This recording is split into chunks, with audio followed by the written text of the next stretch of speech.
लक्ष्मी जी 4 बहन भाई, दरिद्रता उसको कहते ज्येष्ठा देवी, फिर लक्ष्मी, फिर दाता, फिर विदाता, ऐसे लक्ष्मी 4 बहन भाई। लक्ष्मी का विवाह और दरिद्रता का विवाह एक साथ हुआ, इनका दुसा मुनि के साथ, उनका विष्णु जी के साथ विवाह हो गया, चले गए। लक्ष्मी को लेकर नारायण स्वर्ग की ओर, बैकुंठ की ओर चले, और दुसा मुनि दरिद्रता को लेकर चले।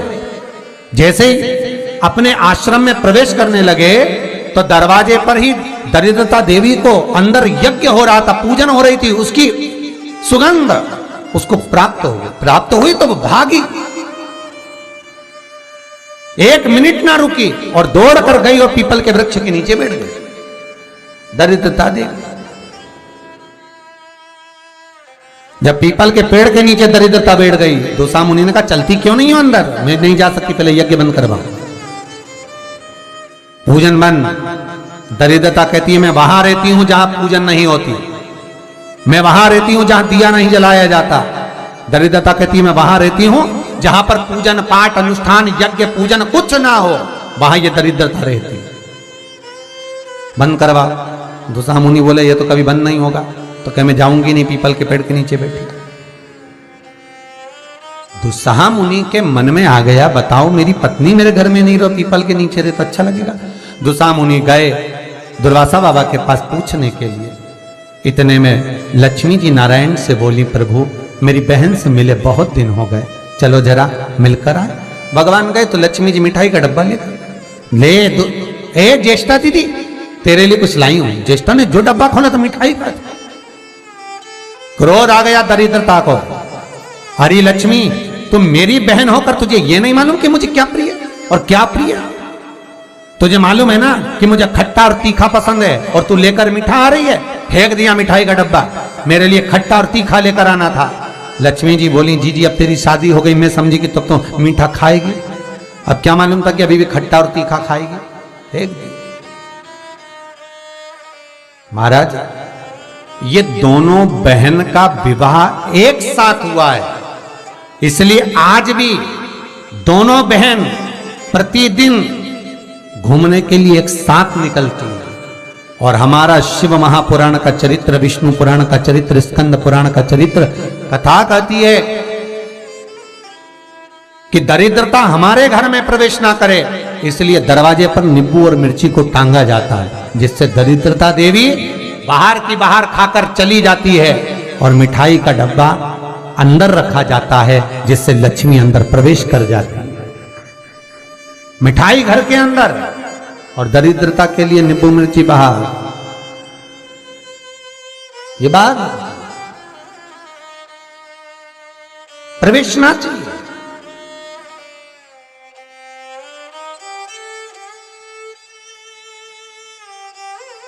ये अंदर नहीं आना चाहिए, दरिद्रता बाहर रहे।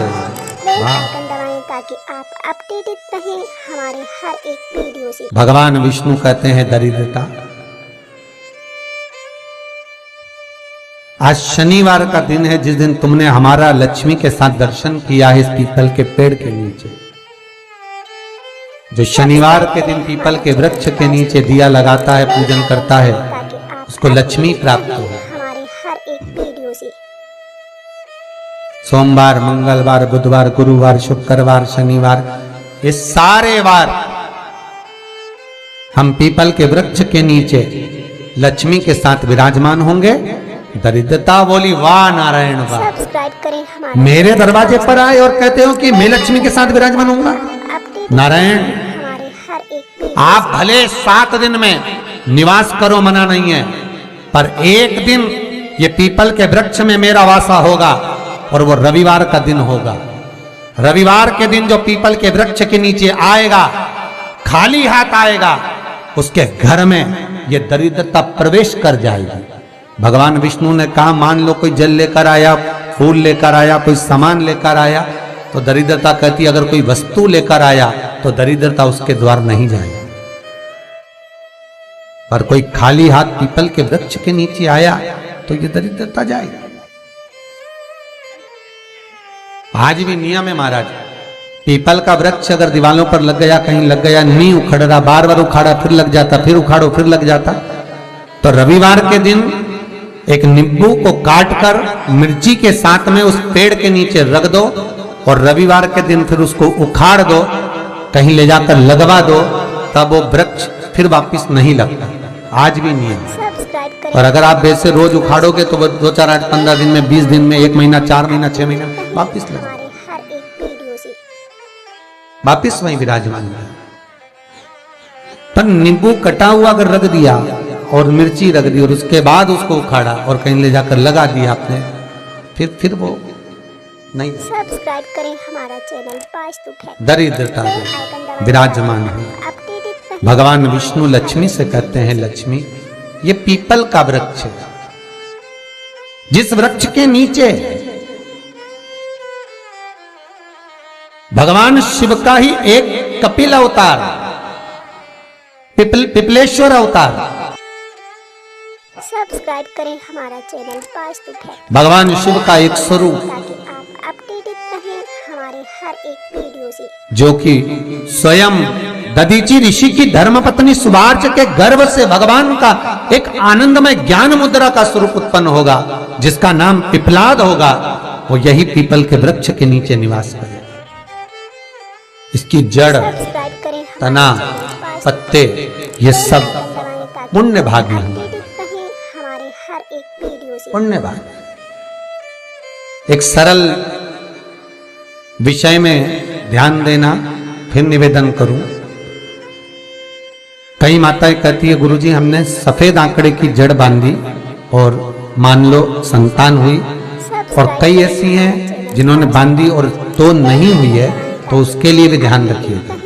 18 साल हो जाएं, 17 साल हो जाएं, 10 साल हो जाएं, 12 साल हो जाएं और घर में बच्चा नहीं है, संतान नहीं है, तो प्रयास करना सफेद आंकड़े की जड़ को लेना, तुमरुका जी का नाम लेकर 21 बार शिवलिंग पे से घुमाना, रजस्वला धर्म के 7वें दिन कमर पर बांध लेना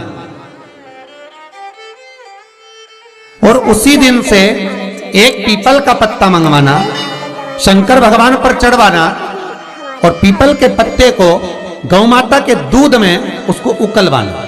ठीक है, उकलवाकर ठंडा करवाकर पत्ते को बाहर ठंडा करने में डाल देना।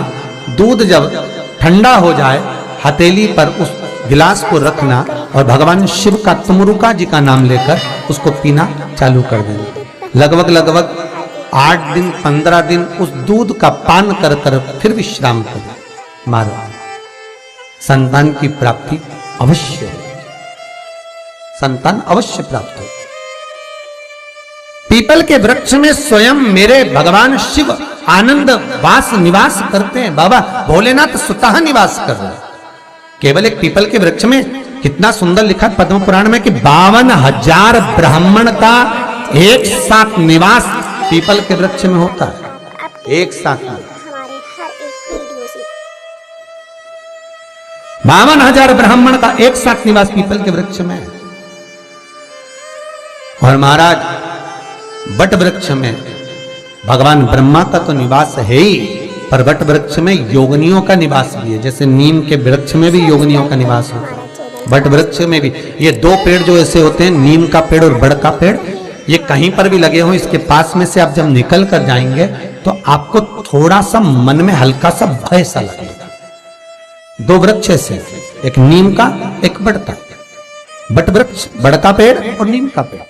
जब बड़ वृक्ष के साथ में पास में से आप निकल कर जाएंगे, या अंधेरा है या शाम का समय, आप बड़ वृक्ष के करीब में से निकल कर जा रहे हैं, तो थोड़ा सा मन में एक सा लगेगा जैसे कोई बैठा है, कोई देख रहा है। भगवान शिव का सब्सक्राइब करें हमारा चैनल वास्तु फैक्ट। महाराज बेल आइकन दबाएं ताकि आप अपडेटेड रहें। फिर निवेदन करा, आगे जो चरित्र कहा बाबा का, उसी तरह बेलपत्री का जो वृक्ष होता है, उसकी जो जड़ होती है वह भी पूज्य है, भगवान शिव का ही स्वरूप है, भगवान शंकर का ही। हमारा तो निवेदन है आप सबसे एक कि यदि शरीर में बहुत रोग घेर कर रखे हैं, आपको बहुत रोगों ने घेर रखा है, बेल आइकन दबाएं तो प्रत्येक सोमवार शंकर के मंदिर पर जाइए, शंकर जी पे चढ़ी हुई एक बेलपत्र उठाइए, औषधि के रूप में शिव जी का नाम लीजिए और शंकर के दरवाजे पर बैठकर उसको चबा चबा कर खा कर घर आ जाइए। एक आध महीना कर कर देखो, मुझे उम्मीद है, मेरे विश्वनाथ पर मुझे विश्वास है कि तुम्हारी दवाइयां तो कम हो जाएगी और ये औषधि के रूप में तुम खाते रहोगे। चाहे वो शुगर हो, बीपी हो, चाहे दर्द हो, कमर का, घुटने का, जो भी आपको तकलीफ, बस उसका स्मरण करो। एक दो बार करके तो देखो। जैसे शिव के नेत्र अश्रु से रुद्राक्ष का पौधा उत्पन्न हुआ।